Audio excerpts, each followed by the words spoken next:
Welcome to the Postville Yeshiva Alumni Podcast, where alumni share memories, experiences, and life lessons with the current Talmidim. We hope you enjoy. Okay, we can begin. Welcome. Introduce yourself. Tell the Baruch who you are now, where you came from, why you came to Postville, how you came to Postville, where you went from here, why you left, everything. Okay, my name is Shalom Lipszyc. I grew up in Shlichus in Long Island, and that's where I am today. So that's the beginning of the story, the end of the story. And now I'll tell you the middle of the story. So I went to Lubavitch Yeshiva in Crown Heights. We used to commute. It was a whole adventure. And now I put my children through it, through the same long commute. Now it's even longer. Then after eighth grade, my older two siblings went to Toronto for Masifta. And I was really excited to join them. And I recruited a very solid group from my class, really good boys, and convinced them all to go to Toronto. And then my father decided it's too expensive. So he sent me to Staten Island Yeshiva.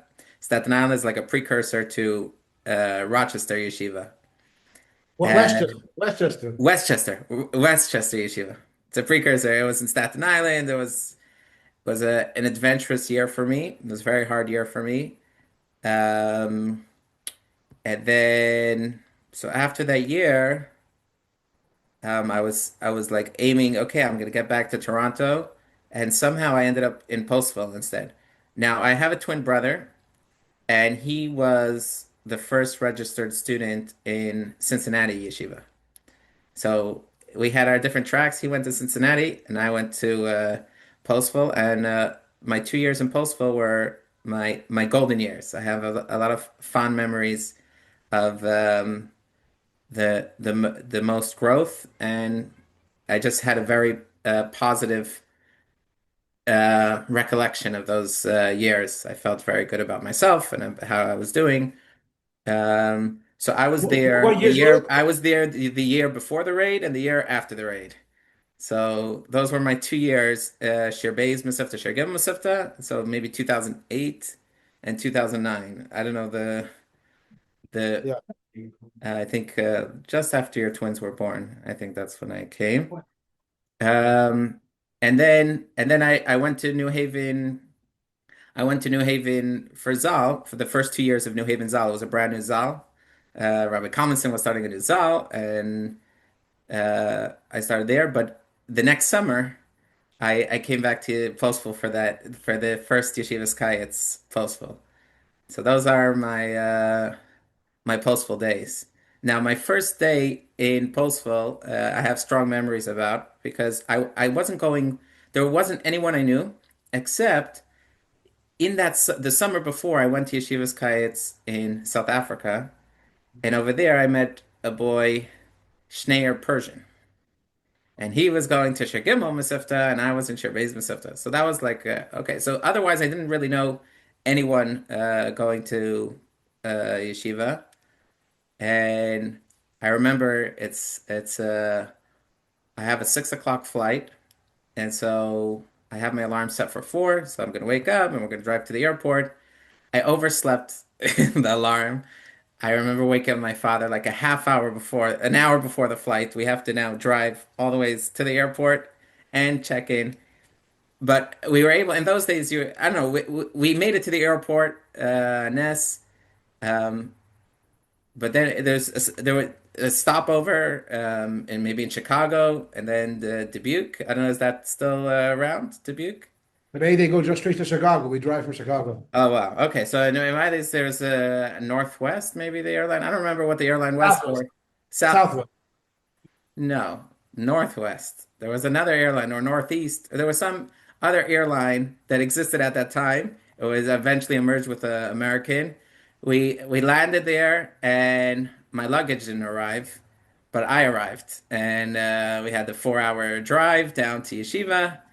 Um, and that while I was on the plane that morning, like 7 a.m. or 8 a.m., I realized that it was actually my Yom Haledes. It was my birthday. So my first day of yeshiva was also my birthday. So I remember trying to make a little Farbrengen in my room. And Yitzi Jacobs, And he was a shliach there that year. He led the Farbrengen in my room. It was like an hour Farbrengen, and it was very nice start to yeshiva. Um, in general, my observation was that anyone who came for 2 years did very well in Postville. If you only came for 1 year, you didn't do so well because it takes you time to realize that you have to be there for yourself. No one's gonna mama you and tata you. You have to grow up, and for New Yorkers, it's total opposite of how the Hanhalas run the Meistis. It's like total control and lockdown, and so it takes time till you break in, and then you start growing and becoming your own person with your own style and your own flavor. And but sometimes by the time people realize that, it's already Shvat Zman or Adar Zman, and then the year is winding down. I think whoever was there for 2 years, I think locked in very well, did very well. People that were there for 1 year, they also did very well, but not the same like 2 years of Postville Mhm. energy. Just want to clarify, you said that the New Haven was the first year. New Haven was an ancient yeshiva. It's just But it was a shluchim yeshiva. right. The first year This was was the Talmud first time it was a base medrash for for six, Bachram seven. finishing the Sifta. Yeah, Yeah. that's what it was like that. Uh-huh. So, but see, now you said you're on Shlichus in Long Island where you grew up. How did that Yeah. happen? Just was like a natural kind of continuation after you got married. It was obvious you're going to take over your father's Shlichus. No, it wasn't obvious. But there's a lot of yid in here. There's a lot of work to do. There's endless amount of you can really use an army of shluchim here. Um, but shluchim don't really like to be in the same meisid. Every shliach wants their own meisid. There's not really room for a lot of new meisdes. There's room for within one meisid a lot of shluchim, and it takes a lot of it's you have to have very big shoulders to be the head shliach to do that, and to be the junior shliach to be able to work in a meisid. It's not a simple thing, but that's really what's kind of the next frontier on Long Island shlichus is these big hubs need to happen. So Yeah. you're now you're doing something specific like young professionals or I do Hebrew school and JLI, and I lead the Shabbos minyan, more day-to-day Chabad house stuff, visiting people and everything. Yeah. so that was so it's, and after Kollel it was like obvious that No, so the after job. Kailul, I started working for an organization where they wanted to encourage Anash to go Mivtzaim.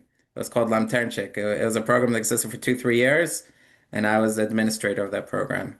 Um, but at a certain time, I wanted to go out on shlichus. I was looking at many different options, and eventually this worked out as the option. Mhm. Yeah, Okay, you mentioned before you have many fond memories. You shared your first day. yeah. So a question before you get into memories, I always like to hear from the Talmidim of the past. Do you honestly feel that your years in yeshiva help you now in your current life and in your marriage and your raising children and your shlichus and your avodah? And if yeah, which things actually help you in life in the future? Okay, so it's a bit of a cheat. Usually, that question is more interesting when you're asking a businessman. When you're asking someone on shlichus, it's like, yeah, what do I do all day? I teach Gemara, I teach Chassidus. It's what I do, But even simple things of dealing with stressful complications of life, dealing with relationships, dealing with hardships, pain, overcoming struggle. So these things definitely. You cannot get it. I mean, I have a sibling that went to public school, and there's a certain allure. You think in public school you're gonna have the freedoms, and then you're gonna have all the.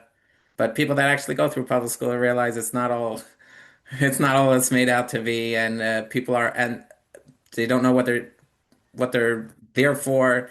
All the feelings that people have in yeshiva, there's a lot of that even worse. And we have one of the top tier public schools in the nation. People pay heavy money to move to this neighborhood just to be in the public schools, and there's nothing there. It's empty. So yeah, So can you share specifics? You mentioned about going through struggles and pain. You spoke about this Mhm. earlier today. If you want to share the story a little bit and how you're able to manage what you went through. The Bochum have no Okay. clue.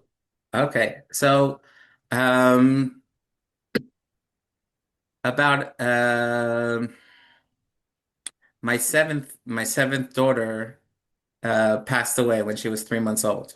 So, and there was, but the whole time we saw it like Hashem was with us the entire time. So, like the day she passed away, Rosh Chodesh Adar, Parsha Shkalim. So it's three Sifrei Torah in shul. There was a very big attendance, more than ever in shul, and I felt like, a very big hug from Hashem. Like, and then when I came home, that's where, I actually decided to go through the forest, do a hike. And when I came out, like the cop car is like, "Are you Lipschitz?" They drove me straight to the hospital, and by then my daughter already passed away. Um, and I think for many people in the community watching how we're going to overcome this, they were blown away. Um, because there's serious tools. There's serious tools in Hasidus, in what a neshama is, what's real, what matters, what's important. The connection of the neshama is always there. All these different tools that you're teaching in as a shliach, and it's you're using it for others, but then when you need it for yourself, it actually is very, very real, very significant. Like a week later, right after Shiva, we were we were um, there's a singer, Joey Newcomb. Anyone familiar? Joey Newcomb? All right, thank you, Hashem. So he came out with a new CD like right at the day after Shiva. So I turned it on in the car, and the second song on the CD is 177. That's the title of the song. And like the song starts, Emuna B'Tachin 177, Gan Eden right here, right now. You find out at the end of the song that Emuna B'Tachin, the gematria of Emuna B'Tachin is 177, and the gematria of Gan Eden is 177. So if you have Emuna B'Tachin, so then wherever you are, you're in Gan Eden. You don't have to wait to Gan Eden. Wherever you are, you're going through Gan Eden. And we were like really living with that idea even before the song came out, and our home address is 177. So it was just like really out of the world that like such a song came out. And when you're going through such a thing and you see Hashem, like Bitachon is a little bit of a muscle in the sense that you rely on it. You say, Hashem, I'm going to rely on you for this is hard. I don't know how I'm going to through it, but I'm going to rely on you. And then you see that it does work out. So then the next time, it's not even, it's much easier to put your trust in him because you know he was there last time. And then as you do the muscle, the first few times it's hard, but over time it becomes, your whole nervous system just relax and becomes calm. And we still have nisyanis in our lives. It's not like nisyanis end, but you're just calm and you're not as worried because you know Hashem is holding you and But taking care of and everything. if I can ask you a question about this, you said it all worked out. What do you mean it all worked out? It didn't work out. What are you saying that the talking is good? Seemingly that didn't help you. Right. Well, so obviously these things we can't know why they happen or what it's meant to happen. But the what feels like it's not going to work out, it feels like your life, you're not going to be able to stand up again. That's what feels like you can't get through this. Um, but since we were blessed with another child afterwards with open miracles, like if someone would have asked us, so are you ready to have another child? We probably would have said no. Um, and we were blessed with another child anyways, and she's a beautiful gift. And people ask us, are you making a terror for her? We're like, no, we don't have we don't have the ability to pull something like that off. It's too big and too, what's it called? And then like a few months ago, my brother-in-law is like, oh, my cousin keeps on annoying him because during Shiva they said that they were going to start working on a Torah project in honor of my daughter. And they never started it, but they want to start it. And there's just big nissim involved in just that whole Torah coming together. And in honor of the first yard site, we had the beautiful Siyum Sefer Torah. And the Siyum Sefer Torah was during a massive blizzard. People weren't going to show up. People canceled. Like there's always throughout life, there's all these, um, these things that come up that when you feel like Hashem, you feel like you're here to watch Hashem's plan instead of trying to get Hashem to agree with your plan. Um, that's a very powerful tool. We have a cleaning lady that has joined us. She was depressed for many, many years, and she came into our home um, basically like maybe a month before the baby, the seventh child, this daughter that passed away. And incidentally, what did we name her? We named her Esther Gittel, right? Hidden Good, and it's like a whole way how that name came about. There's just a lot of hashgacha pratis involved. And when she came into our life, she came into the house, she saw the house was a mess, she left. She's like, I can't do this. She, and then my wife is like, can you give us one more chance? And she said, just watching our family go through the nisyanis that our family goes through and seeing how we handled everything, that has brought her closer to Hashem and that has lifted her up. Like for her, it's her oxygen. When she comes to clean our house, it's her oxygen for the week, just for her to be able to do our laundry, you know. Does Mhm. she give you more hours? No, very often she's like, I'm donating 3 hours this, I'm donating 2 hours, whatever. You know? Yeah. That's currently now. Anything in your yeshiva life you think could prepare you for such a thing? Have a shaykhs to such a nisayon? Hmm.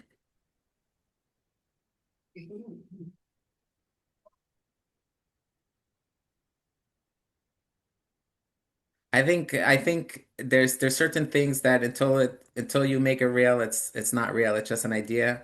So I think if maybe I would have heard certain speeches in yeshiva, I don't know if it would have helped so much. If it's not, if you don't live with it, so it's just an idea. So I don't know if it could have, but I'm sure it did. I like at the end of the day, I knew where to. I had a vocabulary when I had to make it real. I had a language of what tools I needed to make real in my life. Yeah. Mhm. Yeah. Okay, so I said some like more if we can say some light memories of Postville, some things that the Bachman would like to hear about, funny things and v'chulu. Okay. Hmm. Postal memories. I have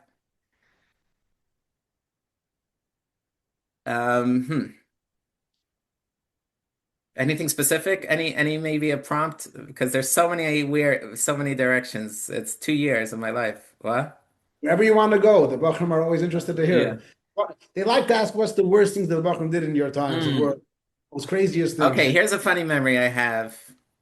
In when I was in Sherbez, so everyone in Shir Gimel had a room. There was a bunch of clubs, everyone had a secret room that they had the lock to that nobody else had the lock to. That was like the thing. Yeah, everyone had a closet or something with a lock that was theirs, nobody else's. So what?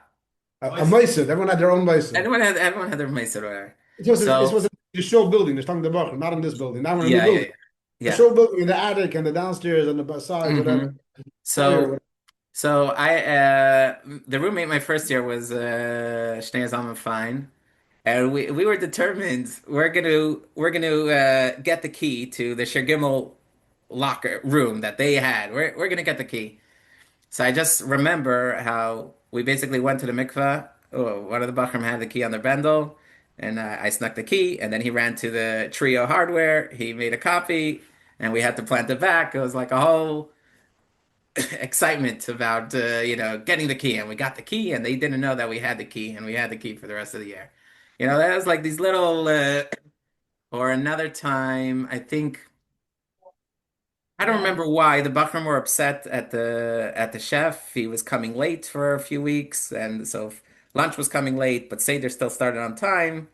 So so the tables fit between the kitchen door and the wall like perfectly. If you put two tables and the other door, so he got locked in the kitchen. He went into the kitchen and he was locked in. I don't know if you remember this, but it was like a little scandal. He was, the Bachram locked him in the kitchen for 2 hours, and he couldn't get out. And we stole his cell phone, so he couldn't make calls. It was like all um, adventure.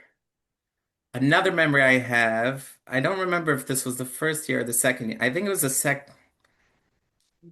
I don't remember if it was the first year or the second year, but every room in our dorm made their own cholent.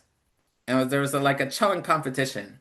And so there was the Thursday night challenge, then there was the Shabbos afternoon challenge, and then there was the challenge by the wrist game that would happen after, Friday night until 2 o'clock in the morning.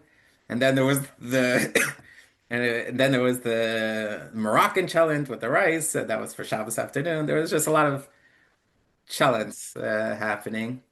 I also remember Mivtzoyim. I don't know how Mivtzoyim is today, but the first year I was lucky enough that I got the route with the mitzvah cheese, mitzvah farm, and so that was considered a route because you had three yidden on that route, and it was only a half hour away. Uh, Wakan. what? Wakan. Wakan. The next year, I had Yisrael Furman was my dorm, and we used to drive all the ways to Rochester. So it was like a 3 hours up, 3 hours down, or I don't remember how long it was, but it was 2 hours each way, two yeah. hours, 2 hours each way, and it was that was a trip, you know. But Any shiurim, any Farbrengens that you remember, with Shalom Mordechai, with Shalom Malka, stuff like uh, that? so I have um in general the Farbrengens were always wonderful. Farbrengens with you was wonderful when Shalom Lipszyc came before the raid. We almost had nothing to do with him in a sense. Maybe Malav Malka, but it Oh, wasn't Malav Malka, but it wasn't a thing as much. The second year it became like you must go. You can't miss it. I remember I used to learn Chassidus with Shalom Bar Kessler, and and Shalom Marchi used to come sit next to us. He used to say, "Learn, learn, learn. After Seder, I'll tell you new news from the case." He used to like cheer us on. I remember Shabbos morning. Usually, Rabbi Ben Shimon used to give a shir Shabbos morning. I loved Rabbi Ben Shimon's shir Shabbos morning. Um, he would teach us concepts of Chassidus instead of more the Maimers, more concepts. Very fond memories. But when Shalom Marcha was there, Shalom Marcha would give the share, and I just remember he would really get into it. He was like, whatever, just all the time. There's so many good memories. It's very hard to get into. Lag BaOmer was always beautiful. Purim, it was very unique in Postville, with the carriages and the just describe that. The Bachman, it doesn't happen anymore, obviously. so one year I was there, Purim was a Friday. So there it's just when I was growing up on Shlichus, no one gave us shalach manas, or we did our Purim party for the community, and then we went delivering shalach manas to people or going to nursing homes. There was no shtetl vibe of people saying l'chaim and farbrengen for 24 hours straight. But here you went from one home and then you hopped to the next home, and it was just a continuous farbrengen and a certain lebedekite and a certain um, and it was people learned before people were learning mamarim or chassidus to get into the mood. So it's just a very warm brotherhood and a very warm geschmack feeling between everyone. I also have a funny. Okay, go ahead. So you were the horse and buggy in your times also? One year, one of the years. I don't remember which year. But, The Bachman don't know that. Shalom used to rent a horse and buggy and go around town. He dressed up yeah, as the Kodesh, and he would have like exactly. a huge shalach manos for every single family. He'd go into every house and dance around in the house, say l'chaim, say the Torah, go to the next house. So Hmm. the later you were on the route, the more exciting it was when they got to your house. Exactly. Exactly. Then I also remember on Purim we would also do one of the years we went to Miftaim as well. Like we went to I think we went to Rochester for Purim for Miftaim to join their event. Um, I remember Hanukkah Miftaim with Rabbi Shimmel. Rabbi Shimmel used to arrange Hanukkah Miftaim for us. Remember He still just does. He just still does. sitting in the van, tons of traffic, schlepping miles and miles, and the guy wasn't home or he was home. He said, whatever, just interesting memories. I also remember going to Iowa City, not Iowa City, but Des Moines for Shavuos. Good memories there as well. Um, but in general, I learned from all the teachers there. We had wonderful teachers. We had Rabbi Farbrengen back in the day. He taught me Gemara. You had yourself, Rabbi Levin, Rabbi Gurkov. Just a love for Shulchan Aruch. And I have a, this is just an interesting memory. My twin brother was in Cincinnati, and we always had this idea like either I'm going to go to Cincinnati to visit him or he's going to come to visit me. We always had this idea how are we going to do it. And then he had his Shir Gimel was supposed to go on a Shabbaton to New York, and somehow he convinced them, let's go to Postville. So the deal was I had to arrange houses for for his class, but he brought his whole share, the Shir Gimel, to Postville, and I didn't ask Rishus or anything. I didn't know I had to ask Rishus. I just arranged with the community that they should, you'll stay in this house, you'll stay in that house. And so, like, one Shabbos, Shir Gimel Cincinnati came to join us for yeshiva. I just remember it was a lot of fun. They hung out by Zelig a lot. You know, Zelig Aronov used to Farbrengen on Shabbos. Um, yeah. Well, no, there's a t-shirt. Oh, Uh, I have another memory. After the raid, so there was a time when the plant was closed down. There was very little food, very little. So they sent this truck with anyone who had empty, you know, all their shalf manas. This was in the winter, so it was before Purim, but maybe from 3 years ago, Purim. People sent their bags full with chocolates and things on the truck, and there was like this store. It was on Main Street and maybe Tilden on the corner. There was like this empty store, and they gave the bacher and they said, "Okay, you guys will unload the truck." And I just remember it was like minus 13 degrees, and we're standing there the whole night, d you know, unloading this truck filled with expired stuff and all this other exciting stuff. But it was a lot of excitement in the community when that store was filled. And then like someone donated a truckload of like almost expired Sabra dips. And that's when I developed the taste for like Turkish salad and matvucha because it was like that's what it was in yeshiva for like 3 weeks, and so I developed the taste for those things. Then yeah, like Malcolm don't realize at that time, so the whole world was trying to help out the community of Postville, sending those things. hmm Mm, yeah, a different Bacher remembers in that time that they were eating baby food because there was no, a lot of baby food came, so they were just why not? Let's try it out. Yeah, could be, could That'll be. say. I remember also there was very big chickens that like the chickens, if you don't check them after like 3 weeks or whatever, then they just grow massive size. And that was they were like they weren't defeathered well. It was just like a certain look, the chicken that was served for breakfast, lunch, and supper for 2 weeks. It was a That's very awful. special image. Yeah. Okay, we're finishing up. We're getting at the end of there. So first of all, what's a message you would tell Bachram in yeshiva? 15-year-old, 16-year-old Bachram. What's something that you would have wanted to hear when you were a Bachram in yeshiva?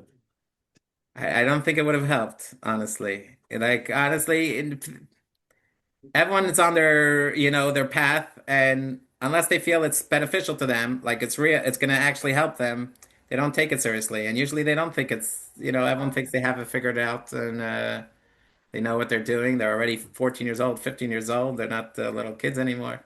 So I don't know what could actually help.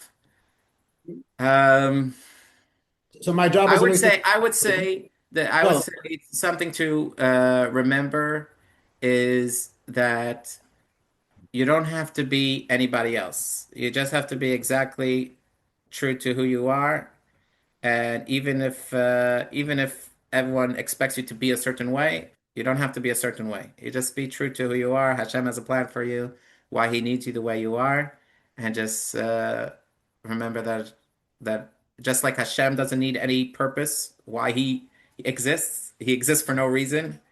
Also, you don't need an excuse to exist. You're good exactly who you are. Okay, another question. What's your favorite mitzvah? So I heard a lot of people say tzedakah in past lessons. So I'll try to. I really like the mitzvah of being generous to being Ahavas Yisrael in not in tzedakah, but in Ahavas Yisrael in being dan l'chatzchus, assuming the best, assuming that other people are trying their best and doing their best, judging people favorably. Say, yeah. Same category as Ahavas Yisrael, so say Yeah. that. Yeah. Okay, the one bracha always asks the same question. David, I'll ask you a question for you. Yeah, how did you keep yourself entertained? How were you not bored in Postville? In your times, there was no smartphones yet, Bechal. But how were you not bored in your breaks? What do you guys do in the breaks? So first of all, we played a lot of football and frisbee football, and there was some elite players in frisbee football back in the day. We played so much. We had a good time. So that was. What else did we do to keep ourselves busy? In the winter, Shalom, in the winter and in the freezing weather, in the snow. We played in the snow. We played in the snow. I don't remember being so bored. I don't remember. The truth is, to be honest, there was 2 weeks in the winter. I don't remember. Maybe the first year or the second year, there was a certain week I just became very withdrawn into myself and very down. And so I spoke to Rabbi Ben Shimon that if I could go in for Yud Shvat. He says no, he's not letting. No, he doesn't let Bachrim go in for Yud Shvat. But you could go in the week after Yud Shvat. Go in the week after Yud Shvat. You don't have to go on Yud Shvat. So the next week, I felt that I just needed an outlet. I went home for just in and out for 3 days, and it really helped me. It really helped me. I don't know, Mishana Makkah, Mishana Mazel did help me come back to myself. But I packed my suitcases. My roommate convinced me to pack my suitcases and to hide it in one of the closets downstairs. So all my chaverim thought that I left for good, because everything was packed to go away. But that was a fun adventure. Yeah. Any other question anyone wants to ask? Huh? What's his favorite food? Come on, anything else? What's your favorite food? Yeah. Okay. Yeah. Thank you very much, Shalom. Really appreciate it. Yeah. Yashakaya for everything you do. Thank you. Yeah. Go do.